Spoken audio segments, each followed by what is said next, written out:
والعاقبة للمتقين والصلاة والسلام على سيد الأنبياء والمرسلين وعلى آله وأصحابه الطيبين الطاهرين أما بعد فأعوذ بالله من الشيطان الرجيم بسم الله الرحمن الرحيم إن عذاب ربك لواقع ما له من دافع صدق اللہ العظیم۔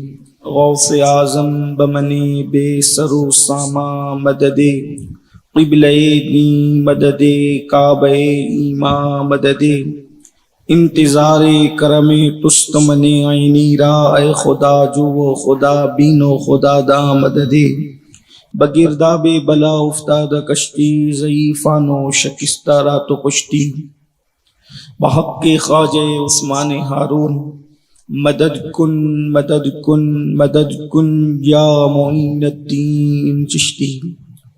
ممبر پر رونق افروز ذوی الاحترام ذوی الاحتشام باصفا علماء کرام، حاضرین محفل، پردہ نشین ماؤں اور بہنوں، السلام علیکم ورحمۃ اللہ وبرکاتہ۔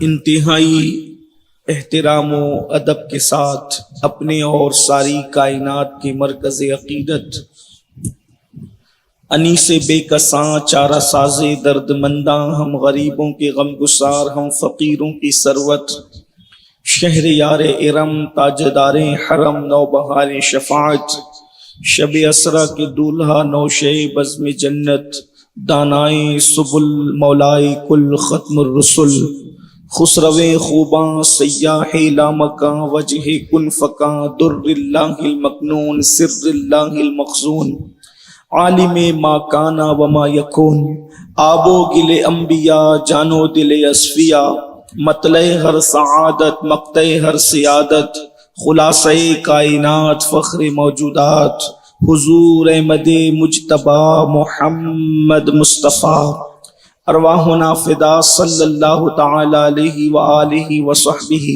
وبارک وسلم کی بارگاہ بے کس پناہ میں جس طریقے سے پڑھاؤں بلند آواز سے میرے ساتھ مل کر پڑھیں۔ الصلاۃ والسلام علیک یا رسول اللہ،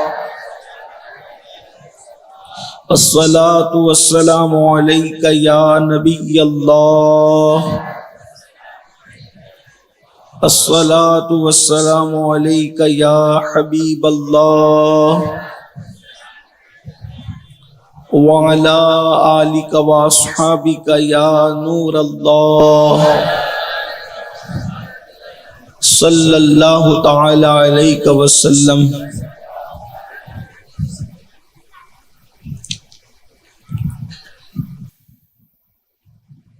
رخ دن ہے یا مہر سمام، یہ بھی نہیں وہ بھی نہیں، شب زلف یا مشک خطاں، یہ بھی نہیں وہ بھی نہیں، خورشید تھا کس زور پر کیا بڑھ کے چمکا تھا قمر، بے پردہ جب وہ رخ ہوا، یہ بھی نہیں وہ بھی نہیں، قمری نے گل ان کو کہا،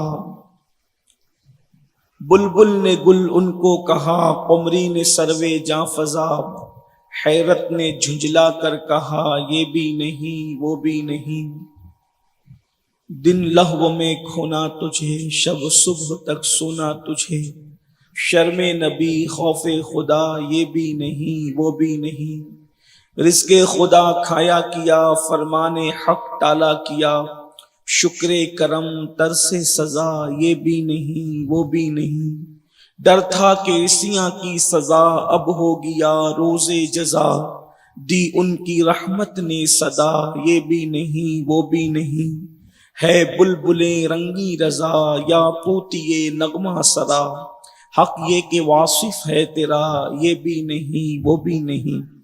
آج کی یہ محفل برادر ذی وقار حضرت مولانا جاوید نجمی صاحب کے فرزند ارجمن ان کی رسم بسم اللہ خوانی کے موقع پر منعقد ہے۔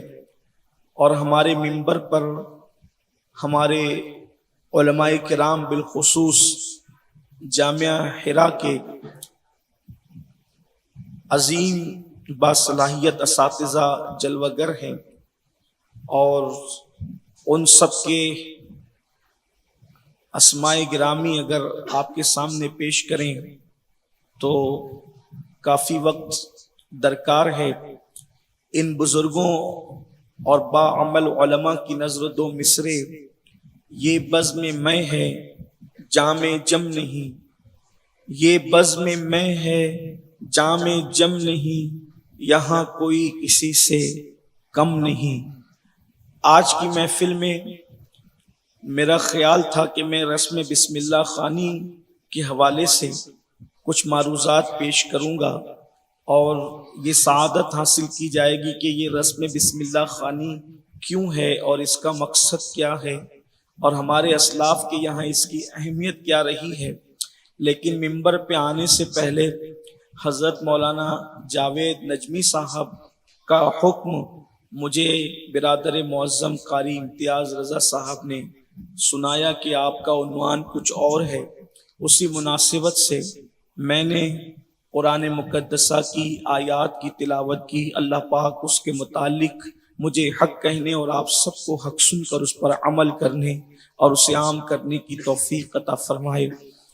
جن آیات کی تلاوت کی گئی ہے، جو آیتیں پڑھی گئی ہے، یہ ان آیات میں سے ہے کہ سیدنا فاروق اعظم رضی اللہ تعالی عنہ جیسی ہستیاں جب ان آیتوں کو سنتی، ایک مرتبہ قاری نے جب ان آیات کی تلاوت کی تو فاروق اعظم سواری پر موجود تھے، آپ پر ان آیتوں کا ایسا اثر ہوا کہ آپ بے ہوش ہو کر چیخ مارتے ہوئے زمین پر گر پڑے، اور جب آپ کو ہوش آیا تو تقریباً 1 مہینے تک آپ بیمار رہے، اور لوگ صحابہ کرام آپ کی عیادت کے لیے آتے جاتے تھے۔ وہ آیہ کریمہ کیا ہے، وہ کیا آیات ہیں؟ اللہ پاک ارشاد فرماتا ہے، ان عذاب ربک لواقع، بے شک تیرے رب کا عذاب واقع ہو کر رہے گا، تیرے رب کا عذاب واقع ہوگا۔ اور اس کے بعد پھر قرآن کہتا ہے ما لہو من دافع، اور جب اللہ پاک عذاب نازل کرنے کا یا عذاب دینے کا فیصلہ کر لے تو اللہ پاک فرما رہا ہے جب اللہ عذاب دینے کا فیصلہ کر دے، اور خدا جب کسی کے لیے عذاب مقدر کر دے، جب اللہ رب العزت کسی کو عذاب دینے کے حوالے سے فیصلہ فرما لے تو فرماتا ہے ما لہو من دافع، اور پھر اس عذاب کو کوئی پھیرنے والا نہیں ہے، اس عذاب سے کوئی تجھے بچانے والا نہیں ہے۔ اللہ اکبر۔ میرے پیارے آقا صلی اللہ علیہ وآلہ وسلم کے پیارے دیوانوں، ہم ملک آزاد بھارت ہندوستان کے اندر رہتے ہیں، اور اسی طرح سے پوری دنیا کے اندر جمہوریت کا جو ہے وہ اس وقت غلغلہ ہے، اور دنیا کا انسان بہت آزاد ہو چکا ہے۔ انسان اپنی طبیعت کے مطابق الگ الگ انداز سے گناہ کرتا ہے، کوئی کسی کو قتل کر رہا ہے، کوئی کسی کے ساتھ ظلم کر رہا ہے، کوئی کسی کے ساتھ زیادتی کر رہا ہے، کوئی کسی کا گھر اجاڑ رہا ہے، پتہ نہیں طرح طرح کے گناہ ہیں، جرائم ہیں، لیکن انسان یہ سوچ کر گناہ کرتا ہے کہ میں گناہ کروں گا، آزاد ملک میں رہتا ہوں، میرا کون کیا کر لے گا، میرا کون کیا کرے گا، میرا بازو کون پکڑے گا، کون میرا ہاتھ پکڑے گا۔ اس طرح سے انسان کے دل سے خوف نکل گیا ہے۔ ظاہر سی بات ہے مجرموں کی بستی کے اندر رہ کر انسان جرم پر جو ہے بے پناہ دلیر ہو جاتا ہے۔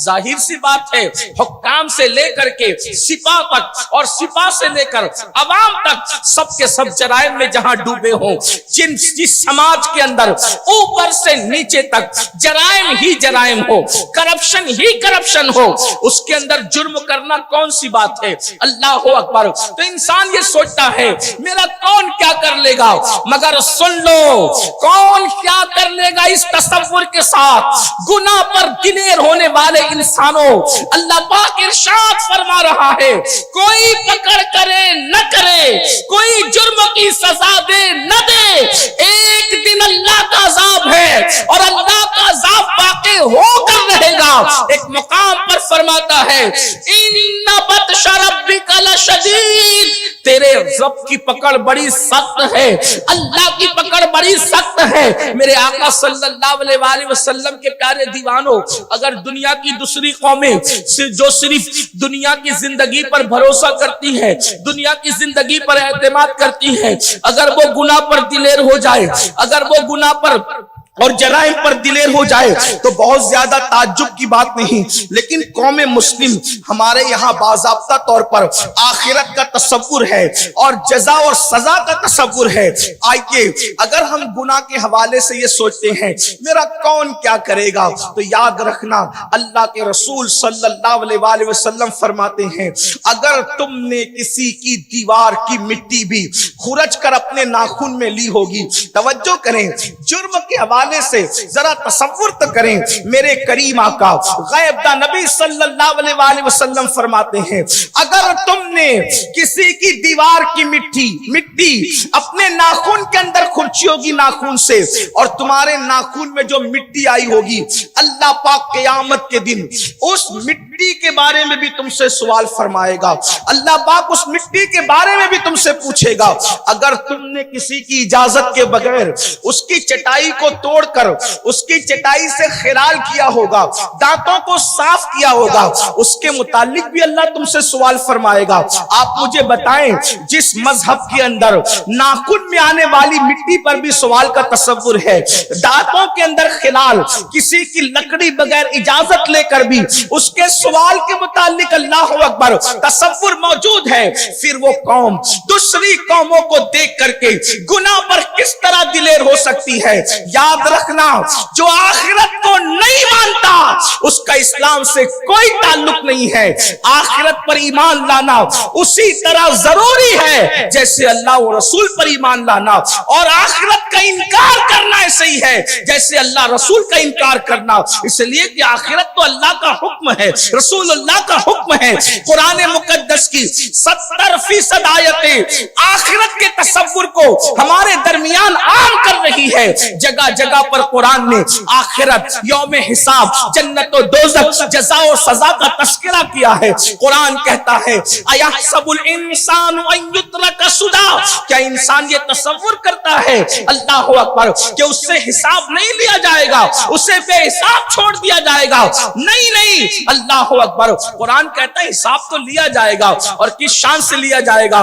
فَمَن يَعْمَلْ مِثْقَالَ ذَرَّةٍ خَيْرًا يَرَهُ وَمَن يَعْمَلْ مِثْقَالَ ذَرَّةٍ شَرًّا يَرَهُ، ذرے برابر نیکی کی ہوگی وہ بھی دکھائی جائے گی، ذرے برابر گناہ کیا ہوگا وہ بھی دکھایا جائے گا۔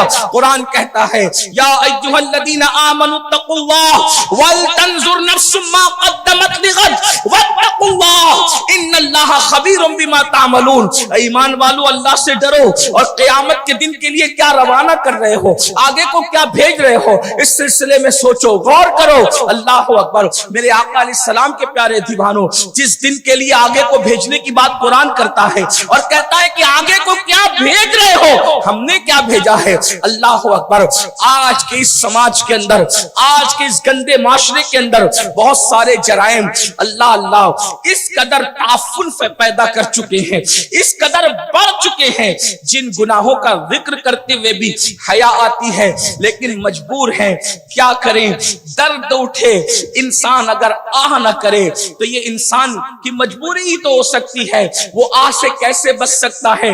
جس کے جسم میں درد ہے اسی طریقے سے ہمیں کوئی شوق نہیں ان گناہوں کے ذکر کا، لیکن مجبور ہیں۔ اس لیے آپ سے عرض کرتے ہیں جو گناہ بہت زیادہ سماج کے اندر عام ہوتے جا رہے ہیں، ان گناہوں کے اندر جس گناہ کا تذکرہ آج خاص طور پر 2 یا 3 گناہوں کا تذکرہ قبلہ امیر محترم کی آمد سے پہلے تک ہو سکتا ہے، ہم آپ کے سامنے کریں گے۔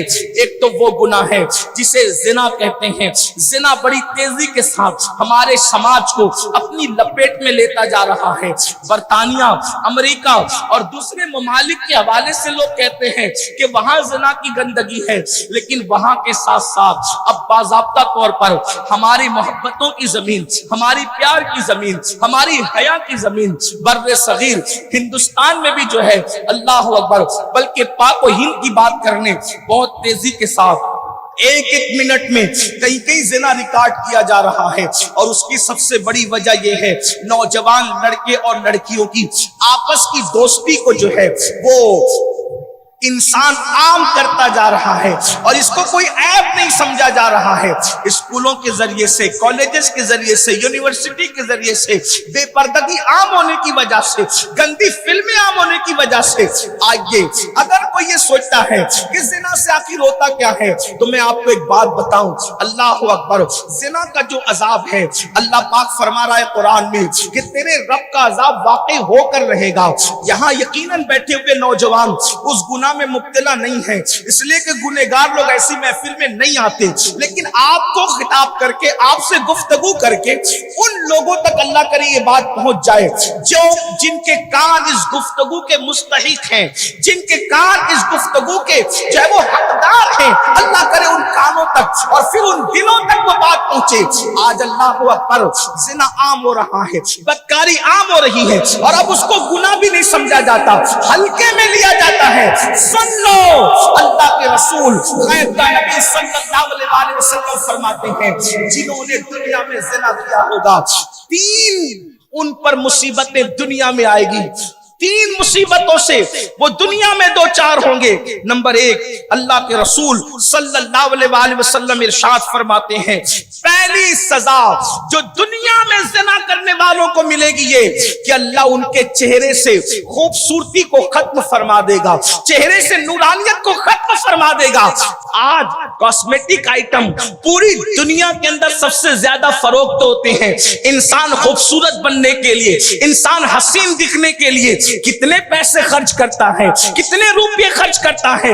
قوم کی بچیاں بھی اور قوم کے بچے بھی، ایک بات آپ سے کہہ دوں، اگر اس کے اندر کوئی ناجائز چیز کی ملاوٹ نہیں ہے تو ہمارے علماء اس کے استعمال کو ناجائز و حرام نہیں کہتے، جو چیزیں جائز ہے، لیکن اتنا ضرور کہتا ہوں کہ گناہ کر کے، زنا کر کے، بدکاری کر کے، کاسمیٹک آئٹم کے ذریعے سے چہروں کو چمکانے کا خواب دیکھنے والوں، سن لو، جس چہرے سے خدا نورانیت اور خوبصورتی چھین لے، دنیا کی کوئی طاقت، دنیا کا کوئی کریم، دنیا کا کوئی چیز اس کے اندر خوبصورتی پیدا نہیں کر سکتی۔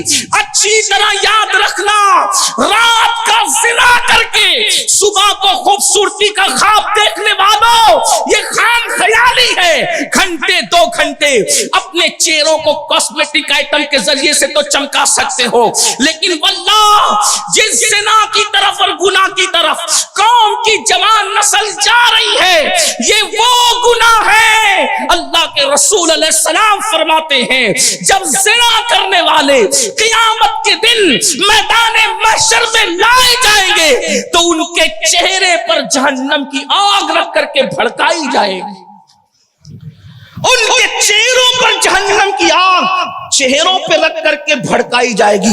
ذرا غور تو کرو، سوچو تو صحیح، یہ کسی مولوی صاحب کا قول نہیں، کسی سیاسی لیڈر کی بات نہیں، یہ اس نبی کا فرمان ہے جس کے بارے میں میرا امام کہتا ہے وہ زبان جس کو سب کن کی کنجی کہے اس کی نافذ حکومت پہ لاکھوں سلام، وہ دہن جس کی ہر بات وحی خدا، چشمے علم و حکمت پہ لاکھوں سلام۔ اپنے چہروں سے محبت کرنے والوں، اپنے چہروں سے پیار کرنے والوں، ذرا تصور تو کرو، اللہ اکبر، 1 سے 1.5 منٹ کی لذت کے لیے، 2 منٹ کی لذت کے لیے، اللہ اکبر، میرے اور تمہارے نبی فرما رہے ہیں، غیب کا رسول فرما رہے ہیں، زانیوں کے چہروں پر جہنم کی آگ بھڑکائی جائے گی۔ اسی پر بس نہیں، اپنے چہروں کو کاسمیٹک آئٹم مل کر کے خوبصورت بنانے والوں، ارے نادان، گناہ چھوڑ دے، خدا کی خشیت سے لرزنا شروع کر دے، اللہ کے خوف سے آنسو بہانا شروع کر دے، انشاءاللہ جب تک زمین پہ رہے گا تو بھی تیرا چہرہ چمکے گا، جنازے میں رہے گا تو بھی تیرا چمکے گا، قبر میں جائے گا تو بھی تیرا چہرہ چمکے گا، اور جب قیامت کے دن اٹھے گا تو تیرا چہرہ 14ویں رات کے چاند کی طرح چمکے گا۔ اس لیے کہ یہ بات اللہ کے رسول نے بیان فرمائی، جو اللہ کی خشیت سے روتے ہیں، گناہ سے بچتے ہیں، قیامت کے دن ان کے چہرے 14ویں رات کی چاند کی طرح چمکیں گے۔ لوگ کہیں گے یہ کون نبی ہے، یہ کون نبی ہے، کون شہید ہے، کون ولی ہے جس کا چہرہ 14ویں رات کی چاند کی طرح چمک رہا ہے؟ تو جواب دیا جائے گا نہ نبی ہے، نہ شہید ہے، نہ ولی ہے، یہ وہ مسلمان ہے جو تنہائی میں اس لیے گناہ سے بچتے تھے کہ اللہ دیکھ رہا ہے، اس تصور سے بچتے تھے کہ اللہ دیکھ رہا ہے۔ تو زنا کا پہلا عذاب جو دنیا میں آتا ہے، چہرے کی رونق اور خوبصورتی جاتی۔ دیکھ لیجئے، ہر ایک کو دیکھ کر کے آپ اپنے عقل کا گھوڑا مت دوڑانا، لیکن کہتا ہوں دیکھ کر کے فرق نہیں کر سکتے کہ مسلم ہے کہ غیر مسلم۔ چہروں پہ ہوائیاں اڑ رہی ہے، ہوائیاں۔ کل تک مسلمانوں کے چہرے اتنے خوبصورت تھے، اللہ کی خشیت کی وجہ سے، خوف کی وجہ۔ اور دیکھنا، جو لوگ عمر ڈھلتی ہے تو چہرے کا حسن ختم ہوتا ہے، لیکن اللہ والوں کی جیسے جیسے عمر بڑھتی جاتی ہے چہرے پر شباب آتا جاتا ہے۔ کیا آپ نے حضور تاج الشریعہ کو آخری عمر میں نہیں دیکھا؟ کیا آپ نے حضور اشرف العلماء کو آخری عمر میں نہیں دیکھا؟ سبحان اللہ، سبحان اللہ۔ کیا آپ نے حضور سرکار کلا کو آخری عمر میں نہیں دیکھا؟ کہ آپ اس وقت اپنے موجودہ بزرگوں کو جن کی داڑیاں سفید ہو گئی ہے، آپ ان کی سیاہ داڑھی کے وقت کے چہروں کو دیکھیں اور اس وقت ان کے چہروں کو دیکھیں تو آپ کو پتا چلے گا داڑھی کی سیاہی سفیدی میں تبدیل ہو رہی ہے، لیکن چہرے پہ انوار بڑھتے جا رہے ہیں۔ یہ سارے تو بزرگوں کا ہی ہے، اگر ان کو نہیں دیکھا کم سے کم اپنے امیر کا چہرہ دیکھیں۔ سبحان اللہ، سبحان اللہ، نعرہ تکبیر، نعرہ رسالت، امیر سنی دعوت اسلامی۔ ان علماء کرام کا چہرہ دیکھو، عمر بڑھتی ہے تو چہرے پر جھریاں آتی ہے، لیکن جو لوگ اللہ سے ڈر کے گناہ سے بچتے ہیں، جیسے جیسے عمر ڈھلتی چلی جاتی ہے چہرے پر شباب آتا چلا جاتا ہے۔ یہ گناہ سے بچنے کی برکت ہے۔ اس لیے میں اپنی قوم کے جوانوں سے کہتا ہوں، اللہ کے بندو کوئی کچھ کرے نہ کرے اللہ دیکھ رہا ہے۔ ان اللہ کان علیکم رقیبا، بے شک اللہ تم پر کڑی نگرانی فرما رہا ہے۔ اور دوسری عذاب اللہ کے رسول علیہ السلام فرماتے ہیں اللہ اس کی روزی کو کاٹ دیتا ہے، اس کی روزی میں کٹوتی کر دیتا ہے، اس کی روزی کو گھٹا دیتا ہے۔ اللہ اکبر۔ میرے پیارے آقا علیہ الصلوۃ والتسلیم کے پیارے دیوانوں، اور تیسری چیز میرے آقا علیہ السلام فرماتے ہیں اس کی عمر بھی گھٹا دی جاتی ہے، اس کی عمر بھی کم کر دی جاتی ہے۔ آج ہر بندہ چاہتا ہے زیادہ جیوں، آج ہر بندہ چاہتا ہے روزی ہو، ہر بندہ کسی نہ کسی تعویذ لکھنے والے کے دروازے پر ہے۔ میں تعویذ لکھنے کا یا دینے کا مخالف نہیں ہوں، لیکن ایک بات آپ سے کہتا ہوں، راتوں کو پاپ کی اڈے آباد کرو گے، راتوں کو زنا کی اڈے آباد کرو گے، راتوں کو جرائم کی اڈے آباد کرو گے، اور اللہ زنا کی وجہ سے تمہاری روزی اٹھا لے، تو میں مذاق کے طور پہ نہیں کہہ رہا ہوں، صرف جملے کے حوالے سے کہہ رہا ہوں، جس کی روزی اللہ اٹھائے،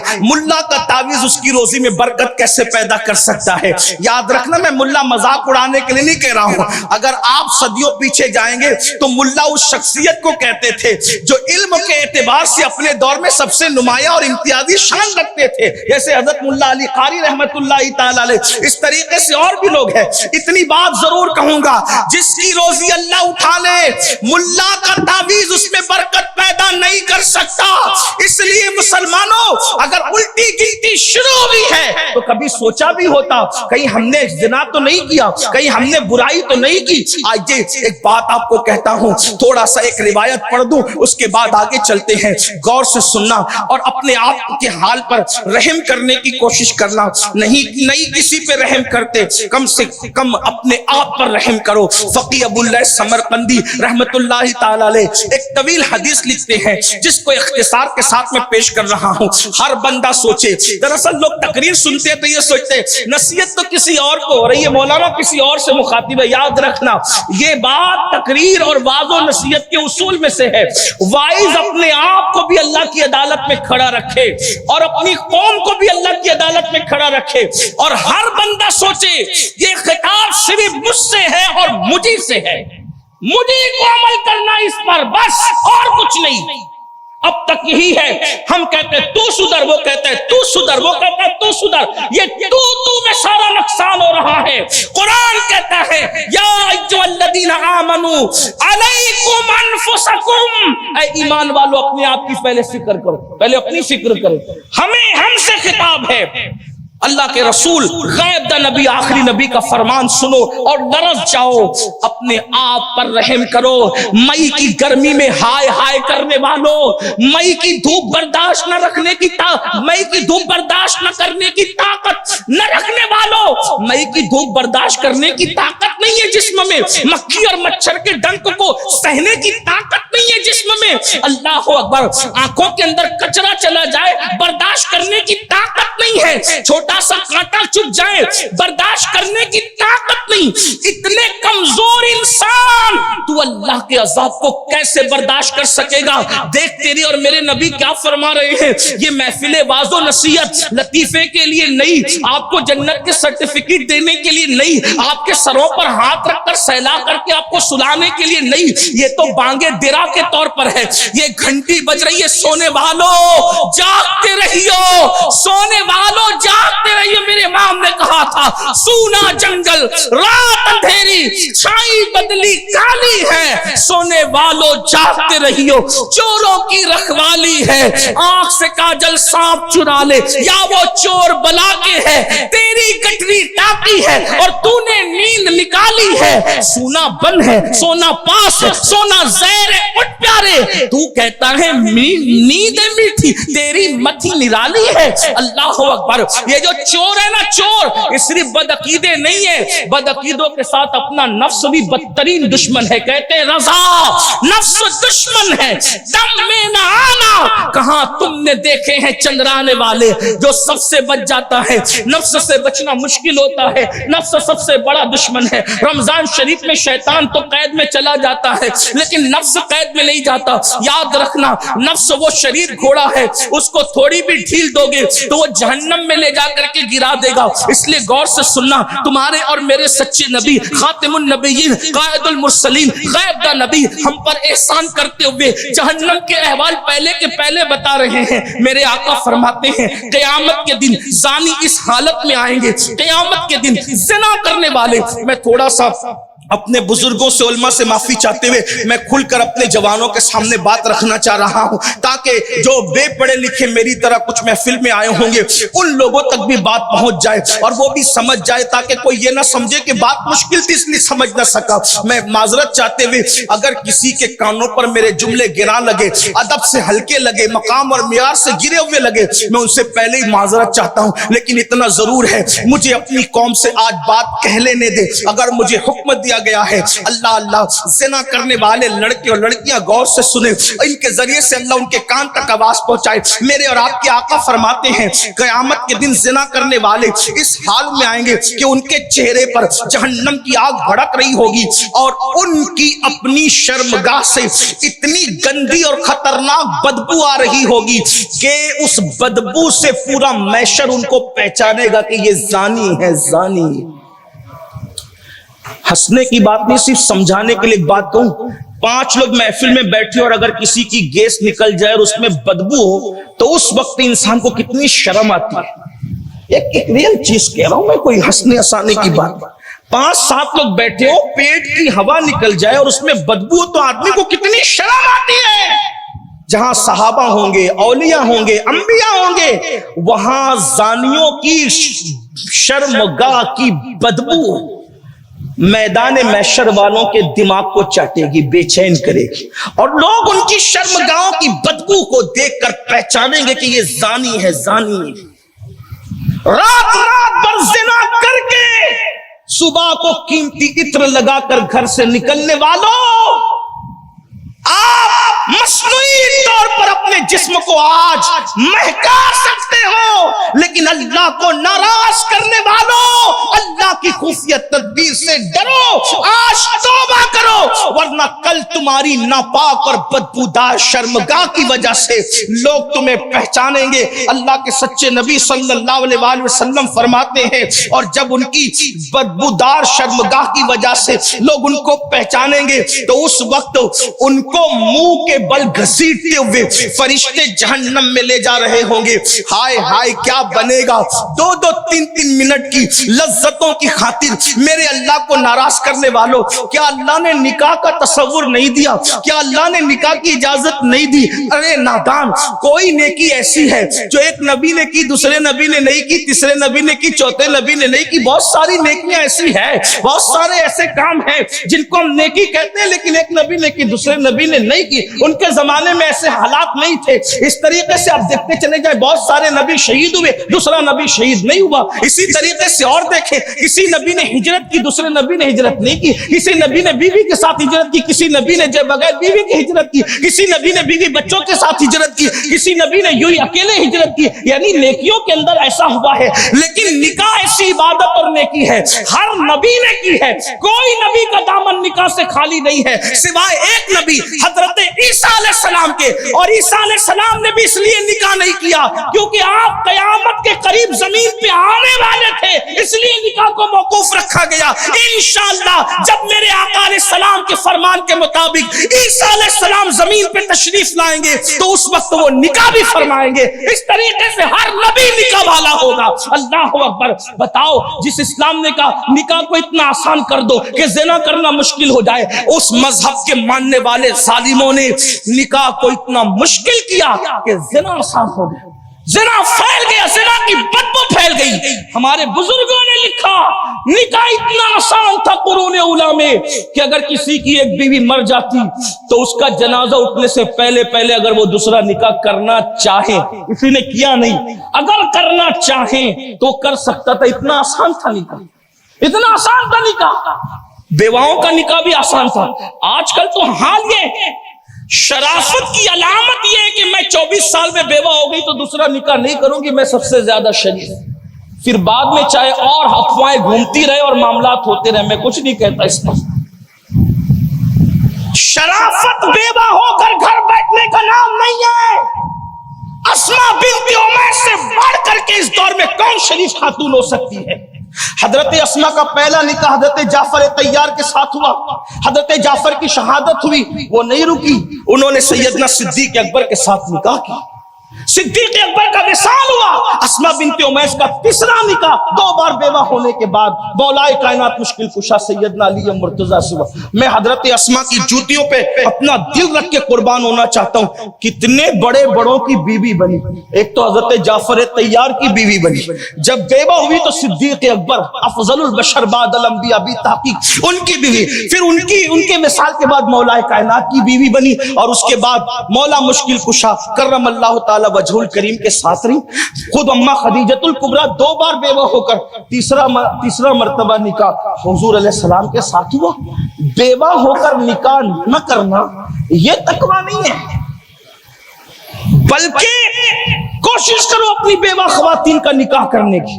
اور آپ سے تو میں یہ بات کہنا چاہتا ہوں، بھیونڈی والوں، بیواؤں سے نکاح کرنے میں شرم مت کرو، بیواؤں سے نکاح کرو، نہیں کر سکتے کماریوں سے کرو، زنا مت کرو۔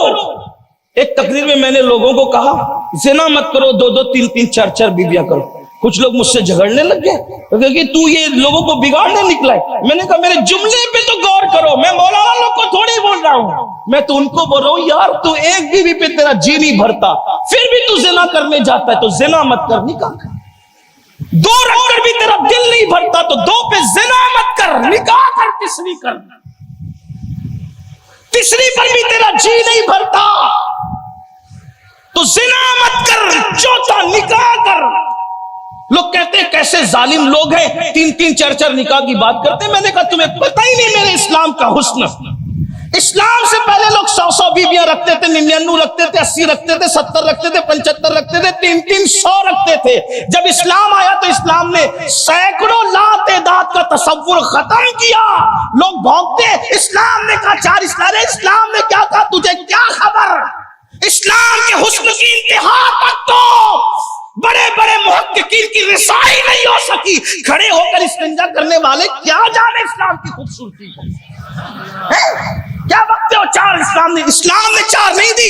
اسلام جس ماحول میں آیا یعنی پیغمبر اسلام کا قانون وہ پس منظر دیکھو. کوئی تعداد نہیں تھی عرب میں. کسی کی 300 ہے, کسی کی 100 ہے, کسی کی 500 ہے.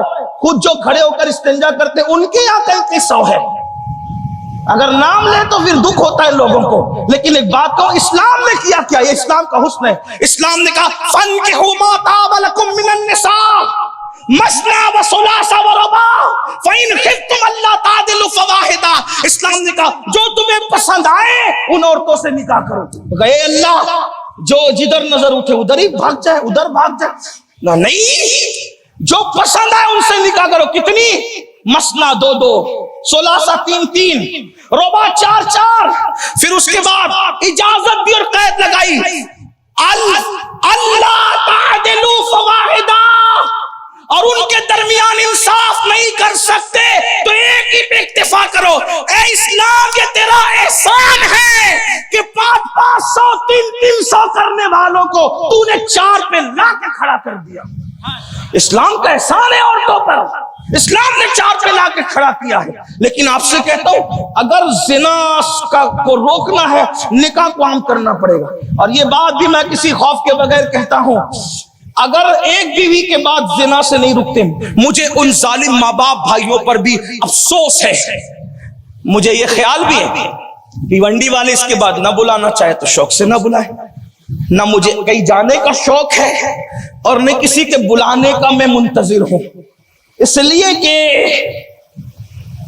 مجھے ایک ہی جگہ جانے کا شوق ہے بس, اور وہیں رہ جانے کا شوق ہے. وہ میرے محبوب کا آستانہ, میری منزل ہے ان کا آستانہ, مسلسل ایک سفر ہے اور میں ہوں. وہاں جانے کا شوق ہے, وہی رہ جانے کا شوق. ایک بات آپ سے کہوں بھیونڈی والوں, اگر بچہ زنا کرتے پکڑائے پورا سماج اس کی حمایت میں کھڑا رہتا ہے. باپ بھی, بھائی بھی, بہن بھی, ماموں بھی, سسرال والے بھی. زنا کرتے پکڑائے گا سب کھڑے رہیں گے. لیکن اگر اس نے زنا سے بچنے کے لیے دوسرا یا تیسرا نکاح کر لیا تو ماں کہتی تیرے سے میرا کوئی تعلق نہیں, باپ کہتا میرا تیرے سے کوئی تعلق نہیں. کتنا ظالم معاشرہ ہے. زنا کو صرف نکاح کی وجہ سے کنٹرول کیا جا سکتا ہے. میں ان کو نہیں, ایک بیچارے ناکھا ایک بار ایک پروگرام میں میرے ساتھ ہو گئے, وہ لائیو پروگرام میں, کہا حضرت آپ کی سب بات اچھی ہے, آپ یہ دوسرے نکاح کی بات اچھی نہیں کرتے. میں کہا ناکھا صاحب آپ کو نہیں کہہ رہا ہوں, وہ جو ادھر ادھر منہ مارتے پھر رہے ان سے کہہ رہا ہوں کہ زنا مت کرو, نکاح کرو. میری بات تو سمجھو, میں بات جو کہنا چاہتا ہوں, اگر یہ بات تھی کہ میں ہر ایک کو کہتا تو میں ہی نہ کر لیتا پہلے. بات یہ کہہ رہا ہوں کہ ایک روٹی سے جس کا پیٹ نہیں بھرتا اور گھر میں ایک ہی روٹی ہے, وہ دوسری چرا کے کھا رہا ہے, چھین کے کھا رہا ہے, کسی کی روٹی پہ نظر ڈال رہا ہے تو اس کو کہا جاتا ہے بھیا ایک پہ تیرا پیٹ نہیں بھرتا, دوسری کھا لے مگر چوری نہ کر, کسی کی روٹی پہ نظر نہ ڈال. یہ اسلام کا تصور ہے میرے بھائی, آپ سمجھتے کیا ہو؟ اس لیے میری گزارش ہے نوجوانوں, زنا کرنے والا بزدل ہے اور زنا سے بچنے کی نیت سے نکاح کرنے والا بزدل نہیں بلکہ بہادر ہے. آج آپ کے ساتھ ہم کھڑے ہیں, کل قیامت میں تمہارے ساتھ رسول اللہ کھڑے ہوں گے. جو گناہ سے بچنے کی نیت سے نکاح کو عام کرو اور دوسروں کو تصور دو, اور یاد رکھنا ظالم معاشرے کا گلا گھونٹ دو اور بتا دو ہم لوگوں کی رضا کے قائل نہیں ہیں بلکہ ہم تو یار کی خوشی چاہتے ہیں. واللہ ورسولہ احق ان یرضوا. تو بات دور نکل گئی. زنا پہ کنٹرول کے کئی طریقے. نمبر 1, اگر اللہ نے نوازا ہے نکاح کرو. اور خواتین سے کہتا ہوں کہ میرے جانے کے بعد میرے ایک دوست نے کہا بھیا جس دن سے آپ انٹرنیٹ پر آئے ہیں ہر روز میاں بیوی بیٹھ کے ساتھ میں بیان سنتے تھے, دوسرے نکاح کی فضیلت کیا بیان کی. بابی نے کہا ان کو نہیں لگانا. میں کہا بابی نہیں سنتی تو میں نے کیا کرنا, نہ لگانا تو نہ لگانا. میرا ارادہ تو یہ ہے جو پیا کو بھائے اختر وہ سہانا راگ ہے, جس سے ناخوش ہے پیا وہ راگنی اچھی نہیں. بھابھی اس میں شامل ہی نہیں ہے, اس کو اچھی لگے کہ بری لگے, میرے یار کو اچھی لگے, بس میں نے وہی بات کہی. 2-3 ہفتے کے بعد پھر اس کے بعد خبر آئی کہ وہ سنتی ہو گئی. میں نے کہا کیوں سنتی ہو گئی؟ تو پھر وہ بڑا حادثہ آیا اور پھر سہیلیوں کا جو حادثہ ٹکرایا اور اس کے بعد میری بات سمجھ میں تب پتا چلا کہ شوہر زانی کہلائے اس سے بہتر ہے کہ شوہر 2-3 بیویوں کا شوہر کہلائے. یہ بات آج کل ہمیں تانا دیا جا رہا ہے اگر مسلمانوں کے ساتھ نکاح کرو گے تو سوکن کا صدمہ سہنا پڑے گا. میں نے کہا سوکن کا صدمہ نہیں ہے. یہ ضرور ہے کہ بیوی فخر سے کہے گی میرا شوہر زنا کے اڈے پہ نہیں پڑا ہوا ہے, میرا شوہر میری طرح کسی دوسری بیوی کے بستر پہ موجود. ہاں یہ بات ہے. میں لوگوں کو ایک بات کہتا ہوں, دیکھو انڈیا میں ہے کہ نہیں ہے یہ آپ کی ذمہ ہے, لیکن برا مت ماننا انڈیا والوں, گوگل پہ سرچ کرنا. ہمارے مسلمان کے اندر, ایمان والوں کے اندر ایک بیوی ایک شوہر کی 4 بیویاں آپ کو ملے گی, لیکن ہمارے مذہب میں ایک بیوی کے 5 شوہر نہیں ملیں گے. اب یہ 5 شوہر ایک بیوی کے کہاں, یہ آپ کو گوگل پہ سرچ کرنا پڑے گا. کس ملک میں ڈھونڈنا آپ کو ہے, افریقہ میں, یورپ میں, امریکہ میں, کہاں, یہ آپ کی ذمہ داری ہے. میں نہیں بتا پاؤں گا اس کو اس وقت آپ کو. تو میں نے سوچا وہ لوگ ہمیں سکھائیں گے دوسری نہ کرو تیسری نہ کرو, جو ایک بیوی کے ساتھ 5 بھائی رہ چکے وہ ہمیں سکھائیں گے. اس میں کیا عیب ہے؟ میں نے کہا عیب یہ ہے کہ ہم عورت کو سمجھتے تالے کی طرح. بات سمجھ آتی ہے؟ عورت کیا ہے بولے, تالے کی طرح. تالا نہیں ہے, تالے کی طرح. اور شوہر کو سمجھتے چابی کی طرح. جو تالا ہر چابی سے کھل جاتا ہے وہ تالا معتبر نہیں رہتا, اٹھا کر پھینک دیا جاتا ہے کہ نہیں؟ بات سمجھ میں نہیں آئی؟ میں مشیر بھائی کی طرح نہیں کہوں گا بولو سبحان اللہ, اور یہ سبحان اللہ بولنے کی بات بھی نہیں, اس لیے کہ میرا عنوان ہی ایسا چل رہا ہے کہ آپ پھنس جائیں گے کہ کہاں کہیں کہاں نہ کہیں. چپ چاپ ہی سننے لگی, توجہ کریں. اگر تالا ایک ہر چابی سے کھل جائے تو وہ تالا غیر معتبر ہوتا ہے. بات سمجھ میں آتی ہے؟ رکھا جائے گا کتنا بھی خوبصورت ہے, اٹھا کے کباڑ خانے میں بھنگار میں پھینک دیا جائے گا. یہی تو ہے, تالا ہر چابی سے کھلے معتبر نہیں رہتا. لیکن اگر ایک چابی کئی تالوں کو کھول دے تو اس چابی کی قیمت بڑھ جاتی ہے. پھر اس کو کی نہیں کہا جاتا بلکہ اس کو ماسٹر کی کہا جاتا ہے. تو ہمارے یہاں مرد چابی کی طرح ہے جو کئی تالے کھول لیتا ہے, اور عورت تالے کی طرح ہے جو ایک ہی چابی سے کھلتی ہے, کئی چابیوں سے نہیں کھلا. یہ ہمارے تصور, کیونکہ ہماری عورت بہت مقدس ہے.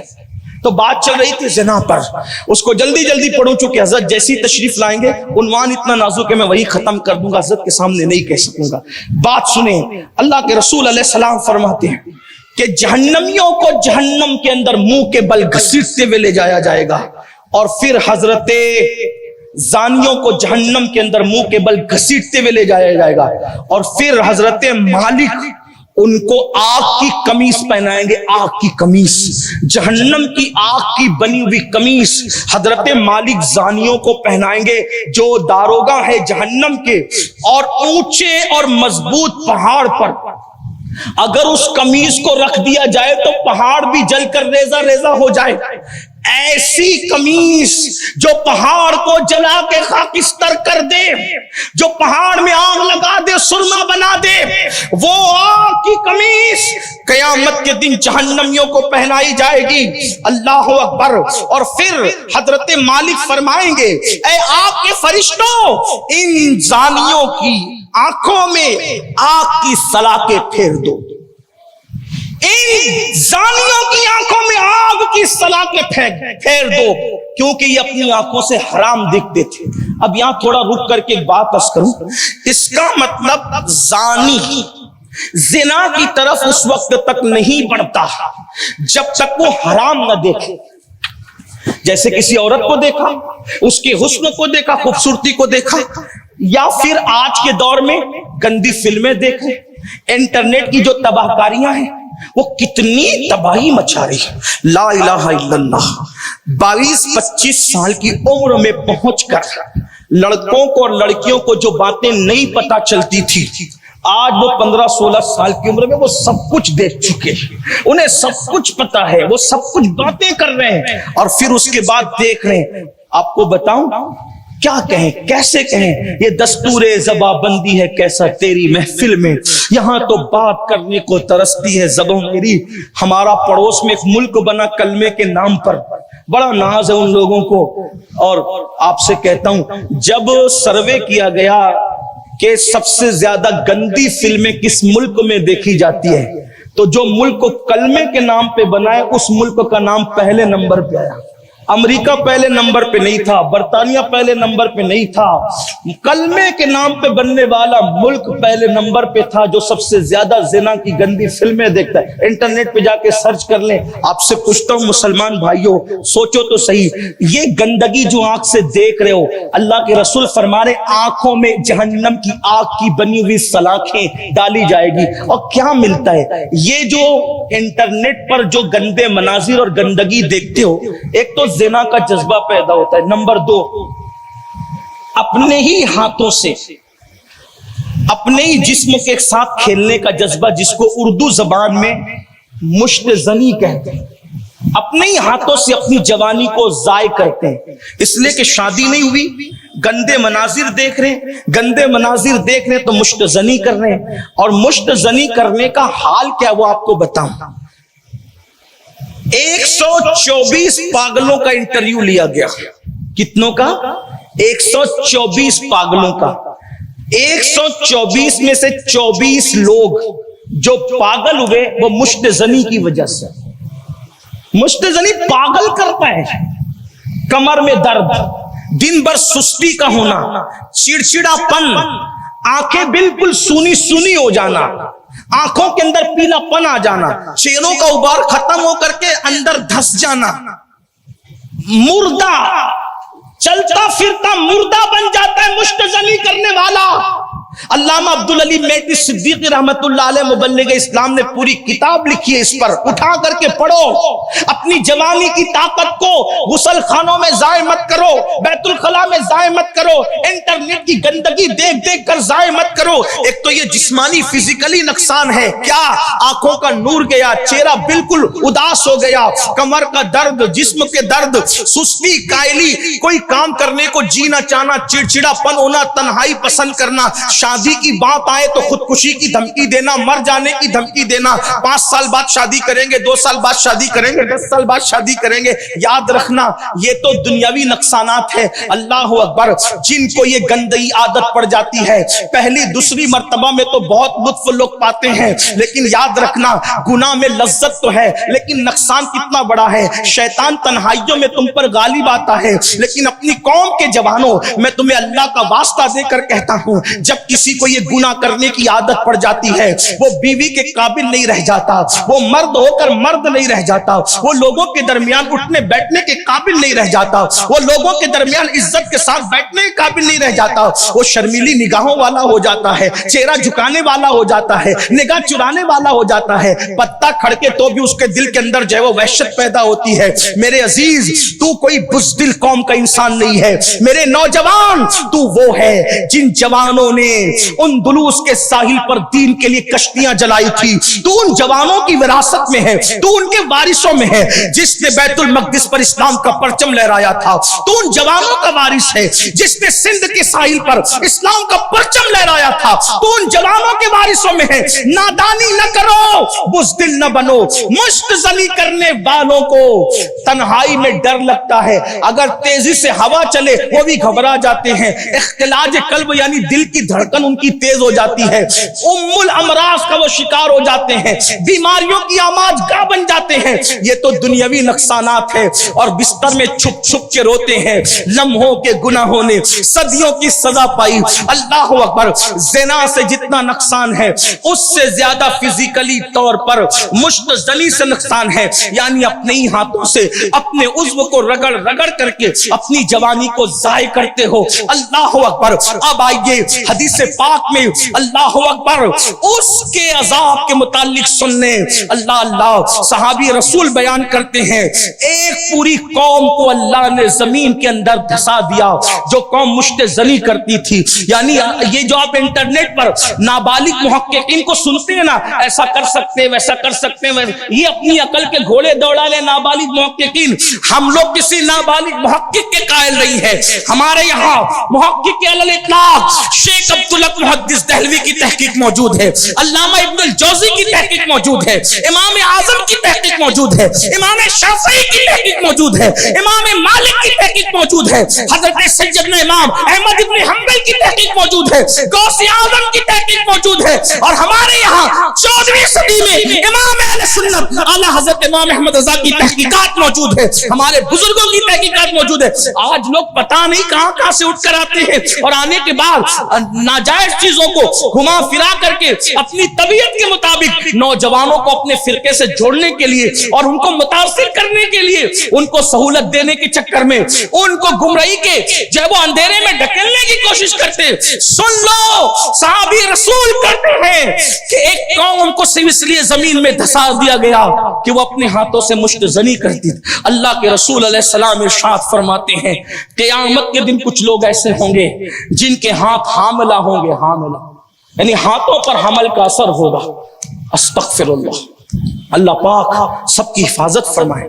صحابہ کرام عرض کرتے ہیں حضور ہاتھوں پہ حمل ہو, ہاتھوں پہ حمل کا اثر ہوگا. آقا فرماتے ہیں حضور کس کے؟ فرمایا جو اپنے ہاتھوں سے اپنے عضو کو, شرم کو رگڑتے ہوں گے اور رگڑ کر کے اپنی جوانی کو ضائع کرتے ہوں گے. جب وہ قیامت کے دن اٹھیں گے تو ان کے ہاتھ حاملہ ہوں گے, حاملہ. اور پھر ایک روایت ہے قیامت کے دن جب ایک بندے کو لایا جائے گا تو اس حال میں وہ آئے گا.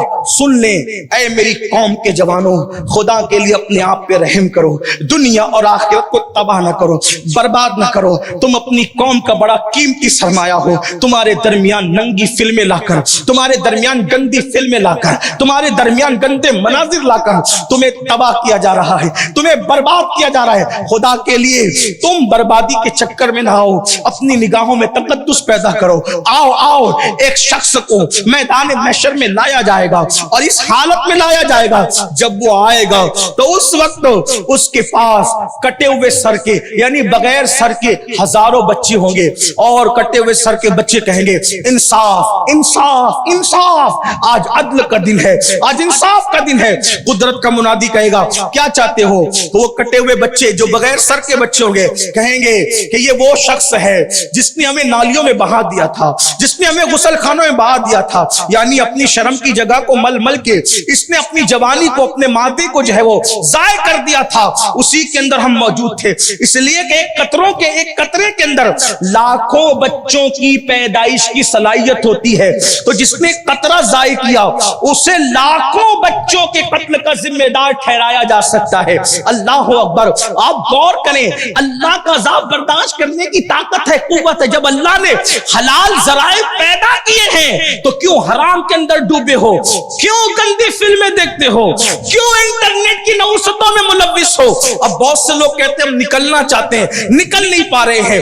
بس ایک بات آپ سے کہتا ہوں, ہر گناہ سے نکلنے کا, بچنے کا سب سے خوبصورت ذریعہ یہ ہے جب بھی گناہ کرنے کو طبیعت چاہے تو یہ تصور کرنا اللہ دیکھ رہا ہے, اللہ دیکھ رہا ہے, اللہ دیکھ رہا ہے. نادان, ارے جب عبادت کرتے وقت یہ تصور رکھنے کا حکم ہے کہ اللہ دیکھ رہا ہے تو گناہ کرنے کو جب دل چاہے تو یہ کیوں نہیں سوچتے کہ اللہ دیکھ رہا ہے. میرے آقا سے پوچھا گیا احسان کیا ہے تو آقا علیہ السلام نے یہی تو فرمایا تھا انت عبد اللہ کانک ترا فإن لم تکن ترا فإنه یراک, کہ جب تو عبادت کرتے شان سے کر گویا تو اللہ کو دیکھ رہا ہے. اور اگر یہ تصور نہیں کر سکتا تو یہ سوچ کہ اللہ تجھے دیکھ رہا ہے اور وہ تو تجھے دیکھ ہی رہا ہے. جب عبادت کے وقت یہ تصور کرنے کا حکم ہے کہ اللہ دیکھ رہا ہے تو تنہائیوں کے اندر جب جوانی ضائع کرنے کا من چاہے, جب گندی فلمیں دیکھنے کا من چاہے, جب زنا کے اڈوں پہ جانے کا من چاہے, جب جوا کے اڈوں پہ جانے کا من چاہے, جب کسی کے حسن سے لطف اندوز ہونے کا من چاہے, اس وقت تصور کرنا اللہ دیکھ رہا ہے, اللہ دیکھ رہا ہے. اور امام المتکلمین علامہ نقی علی خان تفسیر